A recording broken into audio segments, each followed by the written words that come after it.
وعلیکم السلام ورحمۃ اللہ وبرکاتہ. جمعہ کے دن کی 10 قیمتی مسنون اعمال. نو ستا مطالبه دا چې د دې باره کې تحقیقي جواب وشي. نو تحقیقي جواب په دې باره کې دا دی چې دا کوم روایتونه راوړي دي او لس اعمال دي جوړ کړي دي. بل د سورۃ یاسین باره کې دویم عمل چې د جمعې متعلق ذکر کړی دی. دا حدیث ابو هريره دی چې رسول الله صلی الله علیه وسلم فرمایلی دي چې سورۃ یاسین ولوسو د جمعې په شپه غفر له بخانه به تو شدان ضعیف جدا د سخت ضعیف. الاصفهانی با ترغیب و ترهیب کې نقل کړی دی. د دې کې الاغلب بن تمیم دی ابن حبان وایي چې منکر الحدیث د ثقاتون هغه روایت نقل کوي چې هغه د هغوی روایتونه نه تر دې چې د احتجاج د درجې نه د حد نه دی وتی دی د وجې د ډېرو غلطیانو نه.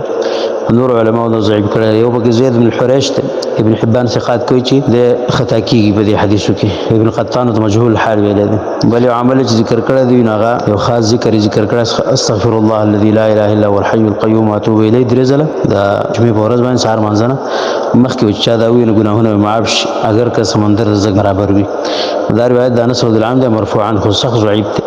ابن عربی په خپل معجم کې دا روایت کړی دی د اسحاق بن خالد نه او طبرانی المعجم الاوسط کې. شیخ البانی رحمه الله تمام المنه کې فرمایي تمام المنه فی التعلیق علی فقه السنه صفحه نمبر 239 کې وإذا ابن سنی راوړی دی په حدیث نمبر 81 په سند د اسحاق بن خالد بن یزید البالسی سره. ابن عدی وایي چې دا ډېر حدیث منکر نقل کړل چې هغه دلیل دی چې دا سړی ضعیف دی. او د روایت د عبدالعزیز بن عبدالرحمن القرشي نه کوي چې هغه بدنام کړی امام احمد چې دا دروغ به ویلو.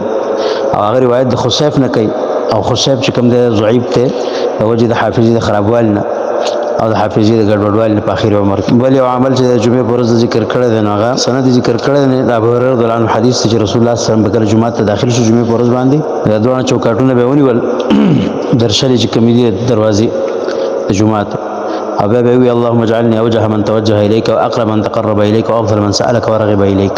شیخ سلیم الهلالی هغه به د ابن سنی به د کتاب باندې تحقیق چې کوم لیکلی دی عجالة الراغب المتمني في تخريج كتاب عمل اليوم والليلة لابن السني.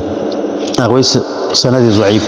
ابن حجر فتوحات الربانیه کې ویلي لکه څنګه چې الفتوحات الربانیه کې دغه د ویلي چې دا ابو نعیم نقل کړی په کتاب الذکر کې او په سند کې دوه راویان دي مجهول او په سند راویان مجهولان. سلیم الهلالی حفظه الله وایي چې هما ابراهیم بن قدید و سمره الخزاز. دا دوه راویان چې کوم مجهول دی او پکې د یو نوم ابراهیم ابن قدید دی او د بل سمره الخزاز دی. پنځم عمل چې کوم ذکر کړی دی نو هغه د اخري سورتونه چې کوم دي درې سورتونه د هغې باره کې دی چې چا وکړه ته دا وي الله به مصیبتونو نه بچ کړي د بلې جمعې پورې. نو دغه حدیث چې کوم دی نو دا شیخ البانی رحمه الله سلسله الحدیث الضعیفه کې وایي چې دا ضعیف دی. جلد نمبر 9 کې ابن سنی نقل کړی عمل اليوم واللیله کې. ابن شاهین په ترغیب کې محمد المخلدي په الفواید کې او د نور حوالی ورکړي دي او د هغې بیا سند ذکر کړی عایشه رضی الله عنها به فرمایي دا سند ضعیف دی د وجې د خلیل بن مرة نه ځکه دا راوي چې کوم دی ضعیف دی لکه حافظ بن حجر چې څنګه جزم کړی په تقریب کې او سعید بن منصور هم په سنن کې نقل کړی مکحول نه خو مرسل او په اول کې سورۃ فاتحه هم زیاته کړل باغ روایت کې او په اخر کې ویل دي چې الله به د دوه جمعو ترمنځ ګناهونه د ختم کړي. دا مرسل هم دی او دې کې دغه سره فرج ابن فضالهم د ضعیف دی او د دې اضافه سره ابو الاسعد القشيري په 40 کې نقل کړی دی دا غي سند هم ذکر کړی دی بیا د انس رضی الله عنه مرفوعا او په اخر کې دي چې الله به تبخنه وکړي چې مخکې کوم ګناهونه تیر شوي دي وروسته هغه ته معاف کړي. فرمایي دا خو بالکل منګړت دی او په دې کې مصیبت په سند کې چې کوم دی البلخي دی بلخي الحسين بن داود البلخي. خطیب بغدادي په تاریخ بغداد کې وایي چې لم يكن ثقه دا ثقه نه او د چې کوم روایت کې هغه نسخه د یزید بن هارون عن هغه حمید بن انس حمید عن انس نه او اکثره چې دغه نسخه منګړت ده. د یو بل حدیث هم ذکر کړی بل سند سره ابن مسعود مرفوعا او فرمایلی دي چې د دې په روایت کولو سره حسین متفرد دی البلخي او دا منګړت روایت ته وي رجال نور ثقات خدا حسین بن داود چې د دې خطرناک دي. په دې سند کې ابو عبدالرحمن السلمي هم د صوفي متهم دی د صوفیانو لپاره به حدیث جوړول باندې بدنام دی. شپږم عمل چې کوم ذکر کړی دی نو هغه دا دی چې چا د جمعې د مانځنه پس دا وي سبحان الله العظیم بحمده سل کرته الله به زر ګناهونه معاف کړي زر ګناهونه او مور بلا د پاره به سریر زر ګناهونه چې کوم دنده معاف کړي 24,000 ذنب. دا عمل اليوم والليله ابن سنی کې راغلی صفحه 334 کې.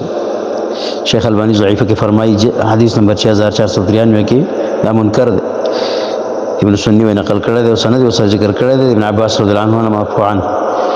فرمایي دا سند چې بالکل تیارو والا دی تک تور سند دی دا ما ور پیژن دا سند دی کې دا خلک څوک دی او د دغه طبقه کې کم دین وای اسحاق بن ابراهیم دی هغه د زهري روایت کې او دا غنه معاویه بن صالح ابو حاتم مجهول نو دا سي بل د پشان وای دا بل راوی چې کم دی سليمان بن عمران المذحجي او د په طبقه کې سليمان بن عمران دی چې هغه د حفص بن غیاث نه روایت کې دا غنه زهير بن عباد رواسی چې نقل کوي نو دا وای جرح ابن ابي حاتم کې کم دی هغه هغه وای الجرح والتعديل کې چې دل حدیث على ان الرجل ليس بصدوق دلیل د حدیث چې کوم دی د دلیل په دې چې د سړی چې کوم دی دا صدوق او رښتینی نه